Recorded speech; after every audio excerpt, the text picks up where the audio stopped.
Hello there, everybody. This is Antonio Wolf here with my doggo and friend Josh asked me to eat one of these on camera because he wanted to see what the hell they are like. You probably can't see because I can't close up with the camera on these things very much, but you can see it's a little white bulb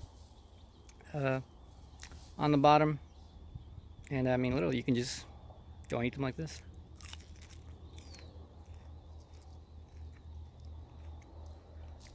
Pretty nice.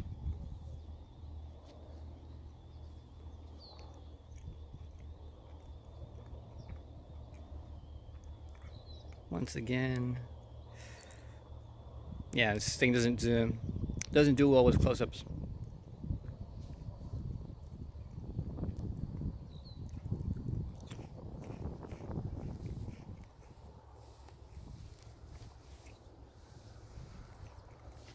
Anyways, I spent something like 15 minutes trying to dig this one up. As you can see, this was actually pretty big. I figured out which ones have like the nice big bulbs, but they are deep underground. Something like 6 or 7 inches, and that's annoying to dig with if you don't have anything specifically for digging. So by the time I got down to that one, I had actually cut the bulb in half, and too late. But I had found one yesterday that was actually pretty huge and was like pretty close to the surface. Like once you find the ones that have like the big thick stalks, you know, there's a nice big bulb underneath. But pretty interesting. Really interesting texture and flavor.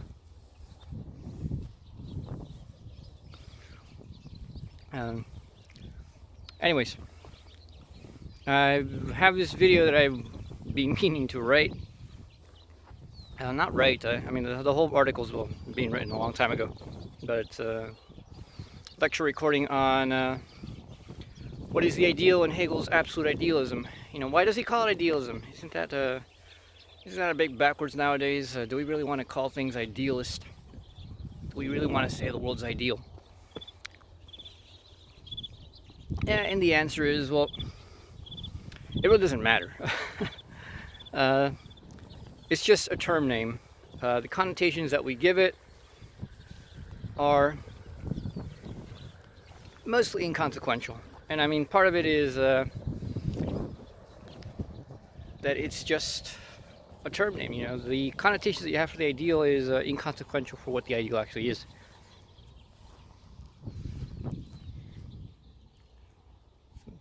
Nice clouds today. He hates walking on this side, but I like walking here. Poor little guy. Bless his little heart. Definitely needs it. But anyways, the ideal. You know, in Hegel's day, idealism was already rather unpopular. Even though Kant had named his philosophy transcendental idealism, Kant himself shat on idealism, this metaphysical idealism that others had, like Descartes, Berkeley, Leibniz, and you know, Kant was very careful to try to distinguish his idealism as transcendental idealism, which was not. Because there's usually a conflation between idealism and anti-realism, in which if you're an idealist, it's somehow assumed that you think that the real world out there doesn't actually exist out there, and that, you know, it's all in your head, it's all in your mind, or in God's mind, or something like that. I don't know.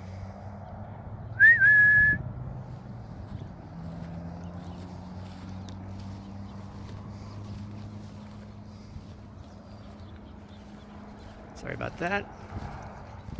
Only thing about that bulb is that it's so, it's a bit sticky. It's caught in your teeth a little bit.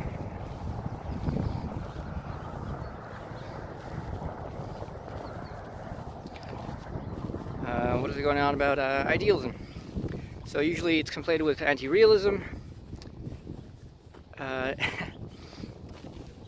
The idea that the world out there does not actually exist. So it's a bit conflated also with solipsism. And as you can see, he's all the way back there. I don't know, I like to see him just walking around in the fields. I don't know, I mean, it makes me imagine that he's wild and free, like a, I don't know, bear or something. Whatever the equivalent of a big tubby animal that just likes to eat.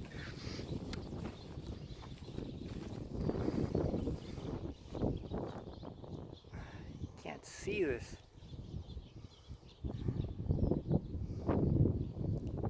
This field is just beautiful.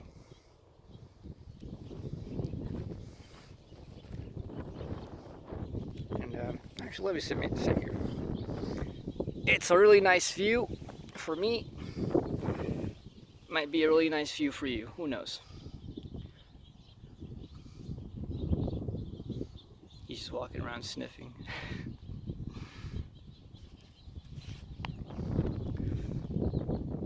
It's either me or the camera just isn't like properly dealing with the sun here. Anyways, ignoring that. So, rambling, enough rambling. Let me get straight to the point. So Hegel means the ideal in about 3 ways. One is the ideal as figment, ideal as part. And this has to do with the concept of finitude, and indeed in the science of logic, the ideal is not mentioned for the first time until the end of the second chapter, which is on the sections on finitude and infinity, where Hegel says, look, the ideal is particularly this structure of the finite within the infinite. Precisely because the finite does not have a reality for itself, meaning that the finite is not really independent. The finite is dependent on the infinite. And so the finite is usually what we would call a figment of our imagination. If we think the finite is absolute, we're delusional. We're being idealistic. In that we're believing figments of our imagination, which aren't true. So the ideal is like that. It's a figment. The finite is a figment. It doesn't truly exist for itself. It is parasitic upon the infinite. It exists only through the infinite. So that's one sense of idealism. The second sense of idealism is the sense that the finite is abstract. And you would say, well, because usually, what do we think about thoughts? They're abstract. So if things are abstract, they're like thoughts. They're abstract, and therefore they are ideal. And the third sense is the ideal in the Platonic sense. The ideal as the highest reality. The ideal as the most perfect thing. And therefore, ultimately, when we say, like, oh, wouldn't that be ideal? We don't say, oh, wouldn't that be imaginary? We're saying, like, wouldn't that be perfect? Wouldn't that be, fully realized, fully self-substantial, and all these other jazz? And, apologies for the wind. Hopefully it's not getting too much into the microphone.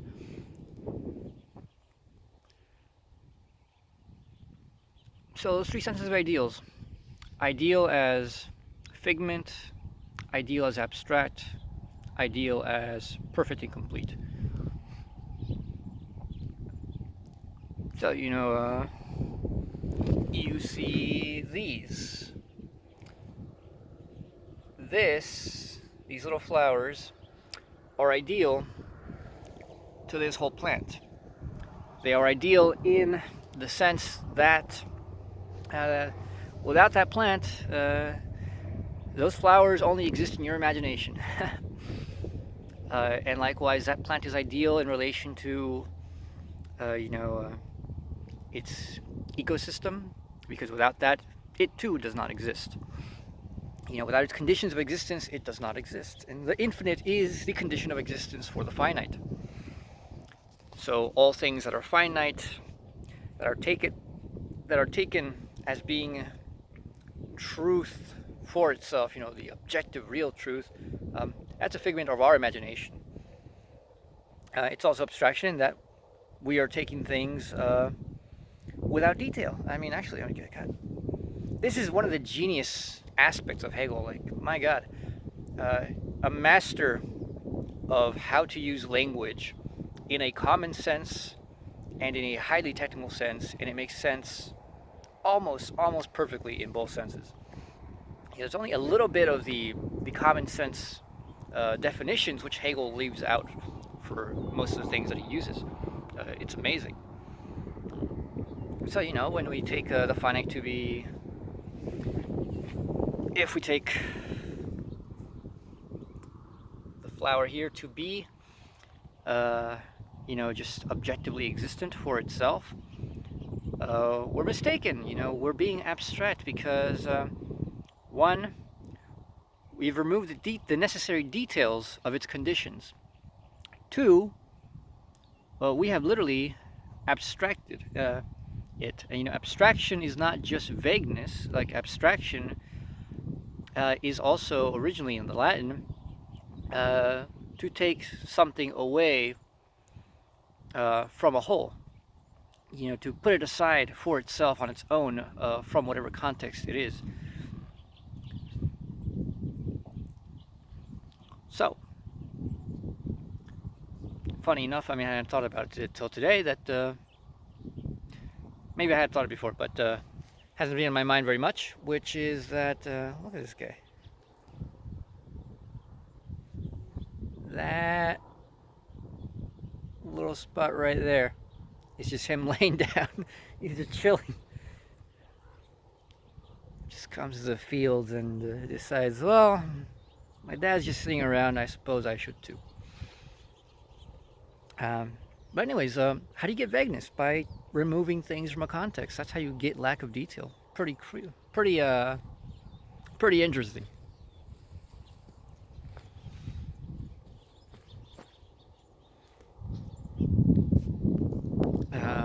And I hope this isn't too shaky, actually. Now that I think of it, I think I turned off the shake reduction. I don't think that turns it off completely because I tried to do a video of driving through the hills and it still did some measure of reduction, and because of that didn't like the turns and swerves around the hills, and that annoyed me. I just need to get another camera app for that. Because, like, for example, today with this kind of lighting, holy shit, it'd be nice. But, I'm not filthy rich, and so I don't have the money for just driving around every day, because gas ain't free. So, yeah, the ideal as figment, as abstract, and then the ideal in the Platonic sense, as the ideal is perfect. It's no coincidence, no mere coincidence that the highest category for Hegel in his logic is the idea. No coincidence at all. And it is specifically a callback to the Platonic idea. And I don't know very much about Kant because I haven't read Kant directly, obviously. I've admitted this many times. Not much of him anyways. All I've read is parts of his groundwork to the metaphysics of ethics, and his prolegomena to any future metaphysics, which the prolegomena sucks, by the way. Don't read it. It's a piece of trash. I don't know why anybody recommends that. It's terrible.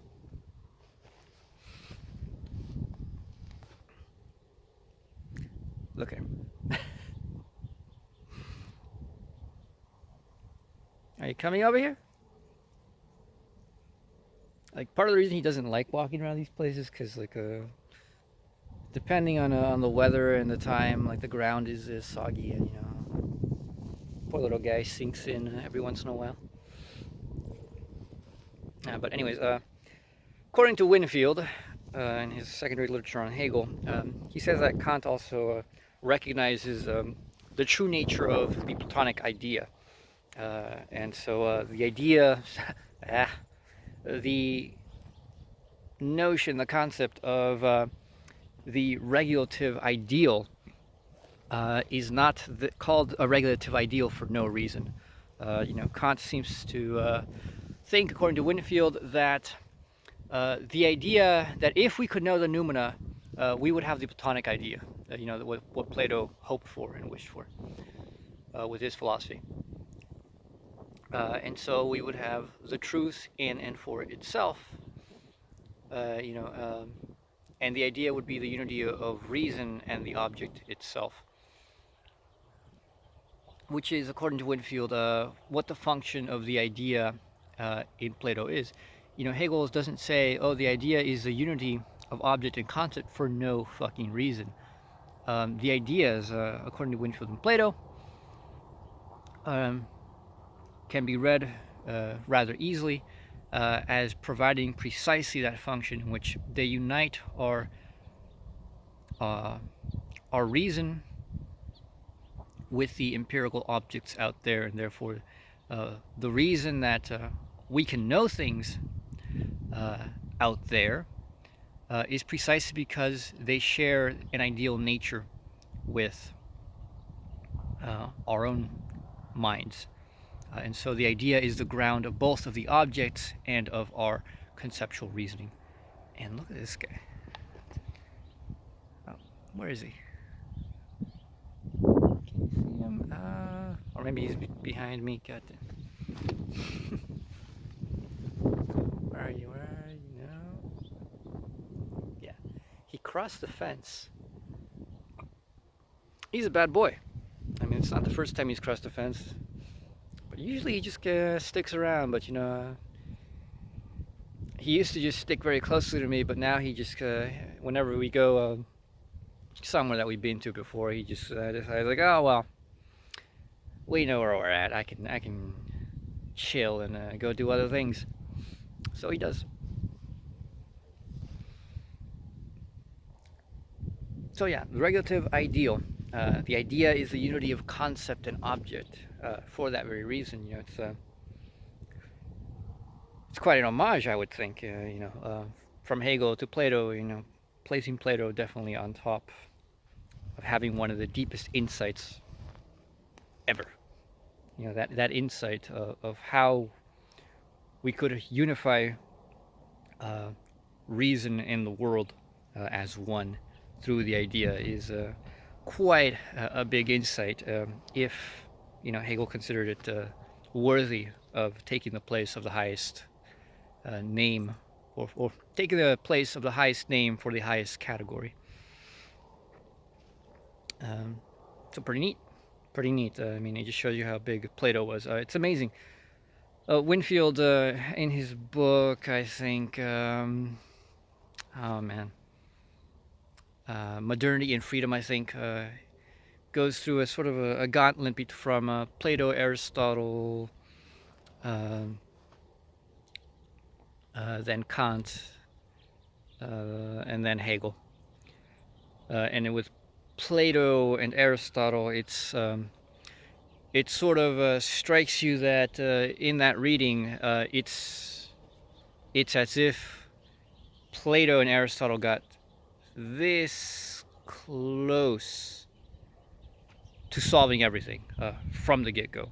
They got that close to formulating the fundamental problems and offering the proper path to solution, except they couldn't conceive the self-determining, which is what Hegel finally manages to conceive with the self-determining concept. Don't be a bad boy.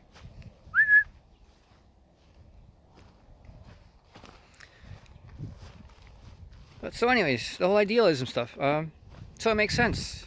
At least, I don't know anybody who would think about what I just said about the structures of abstraction, the structures of vagueness, the structure of the figment, and the structure of the perfect, and say, oh, well, actually, all right,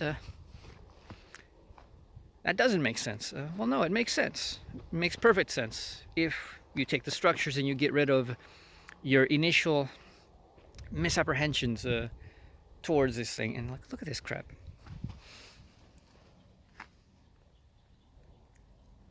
I don't know what the fuck these things are, but they're weird. They grow on these vines, and I wonder if they're edible. I mean, I doubt it. And they're not nice to handle. Where is he? There he is. But they're weird. Well, actually, I should just take a picture and look it up on Google. Sure, and it's not like we can't nowadays.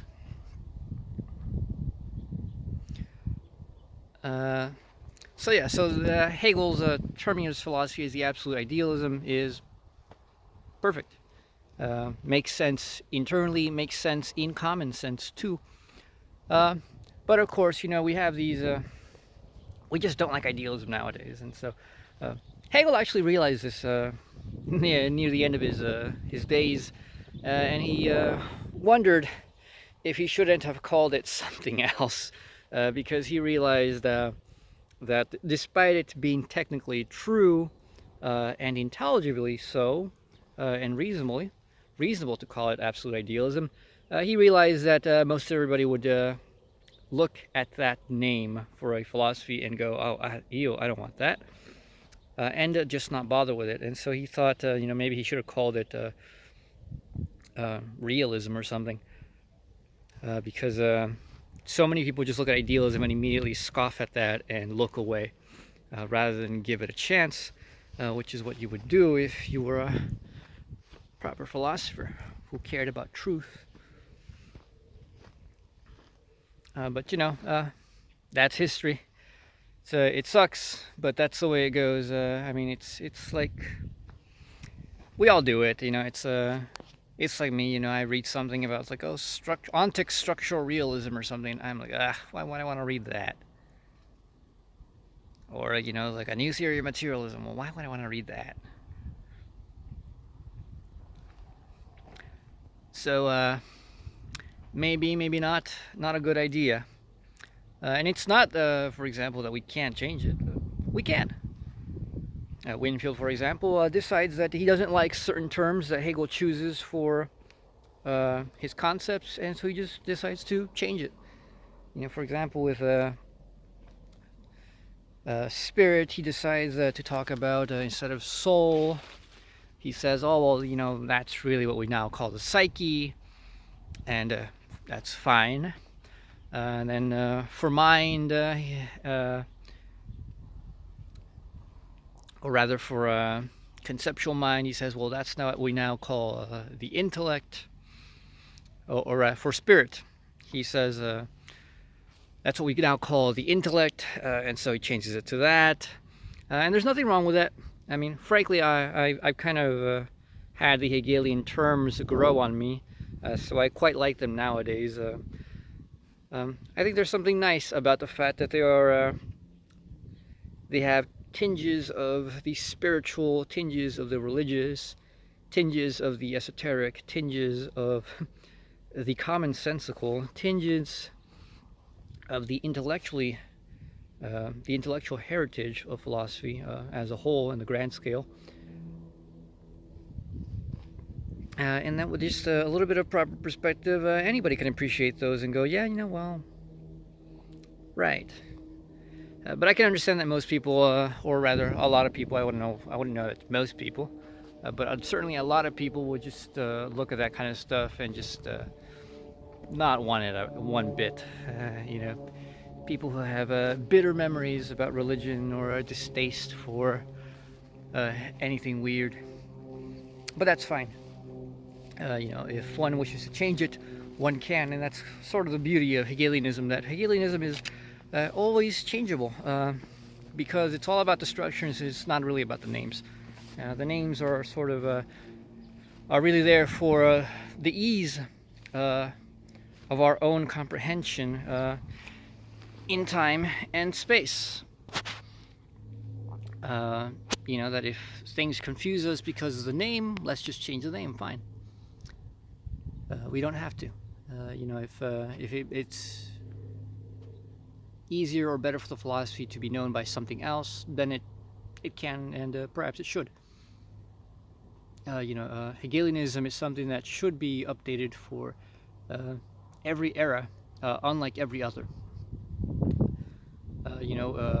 But that only happens, of course, when you have a living philosophy, which most philosophies end up being dead simply because of that, simply because people get stuck in the mire of history. People get stuck in just becoming bookworms and thinking about things scholastically, just purely academically, right, with no interest in entering the practical world. So when somebody like Winfield tries to update the lingo to modern day, nothing bad about that. It's probably for the better on a large part of it. Nonetheless, though, it's good to understand the original lingo, because you want to understand and read the original guy. Although, wouldn't that be a funky project? Somebody who would translate Hegel into the modern day. Wouldn't that be something? Instead of the idea, it's the top category, you would say like the real or something. I don't know. God. No, not God. Or just say the absolute. Except actually the absolute is a category that's funny thing. You probably don't know this, and I didn't know this until something like about a year and a half ago or something. That the absolute is a category within the Logic of Essence, which is the second book of the Science of Logic. You would think that would have been the category at the end, but nope. It's the category that comes up with the stuff on Spinoza. Pretty interesting. There was something related that I want to say about that, about idealism in general. Beyond the fact that, well, it makes sense. There's nothing crazy about it when you actually consider what I said. And that is something tangentially related, okay? The finite, Hegel says, is evil. So evil for Hegel is not a moral category. It is an ontological category. You don't do evil. You are evil. You don't feel evil. You are evil. That kind of thing. And it actually goes pretty well with our common sense notion of evil, in that, if evil is finitude, then evil is selfishness. And evil is selfishness in the true sense that the selfish, in mistaking itself as absolute, will try to subsume all other things under itself. It exerts... where are you going? Where are you going? Get over here.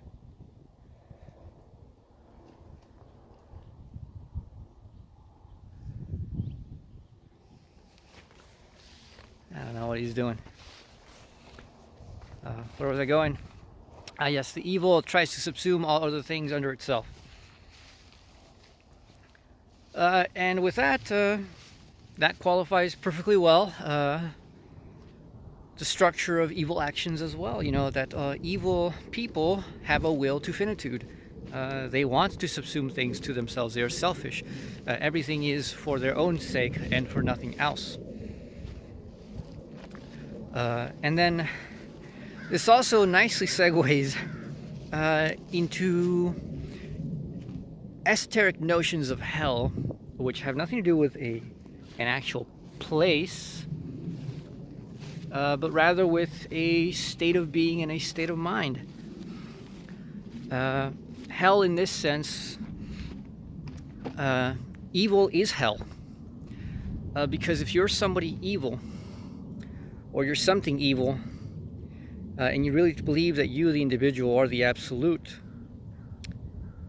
you're really alone in the world. So you're lonely, and there's another sense in which it also carries on a stronger connotation of hell, which we are probably more aware of than just mere loneliness, and we consider mere loneliness to be hellish, but not the ultimate hell. That is, that if you believe that the world is nothing but the finite, whether it is one finite or many finite, one finite is solitude in itself, but many finites is solitude compounded by absolute fear. Absolute fear because all other finites are striving to become absolute. And it's the dog-eat-dog world where you are truly alone and everybody else is for themselves, including you. And therefore, in that world will destroy itself. You know, the finite will destroy the finite for the sake of the finite. And therefore, evil in absolute form is not only this miserable hell, but also its own self-destruction and its own death. You know, absolute evil cannot exist because it will annihilate itself by its own internal logics. And so it's a rather nice set of conceptual structures and dynamics, because the ideal, the finite, the evil, the hellish,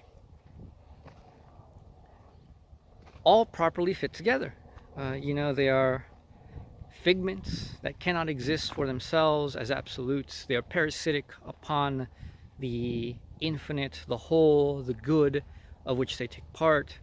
And if it were the case that the parts did not believe in the whole, that the parts took themselves to be the whole, they would destroy the whole, which is the very ground of their being. They would destroy themselves, and in the process they would be as miserable as one can ever be. Not only that, there's also the sense of that, I mean, God, it's so good. The sense in which the evil will never be satisfied, because all that exists is finitude, and it only has finite desire, and finite desire will just keep going and going and going. You know, you consume one thing, and just another thing pops up. You know, you have one finite, and you have another finite, and you have another finite, and finally, and the finite's process is precisely this endless chain of finite connections and developments. The finite doesn't end. You know, there's always more finitude to be taken in or to be expanded. And, I think he's bored or something. He's leading me around. He's a bad boy when he wants to go and do something. Cause like yesterday I brought him walking and walked a little bit, and he just wouldn't walk my way. I had to drag him. Poor little guy. But I'd given him a bit too much independence. But anyways, so the evil in this chain of endless finite desires will arrive at two things. It will always be unhappy. It will never be satisfied. And that's a common conception of evil, of the fruits of evil, which we have. I mean, across all cultures. And then there's also the sense in which there's a point at which, if the evil being realizes this nature, desire will be over, but not in a good way. Desire will be over because it will become hell. And that which is evil will seek its own destruction to escape this, suicide, or some other form of self-destruction, to ameliorate this endless thirst. But all right, those were my comments on the ideal and evil as such. See you around.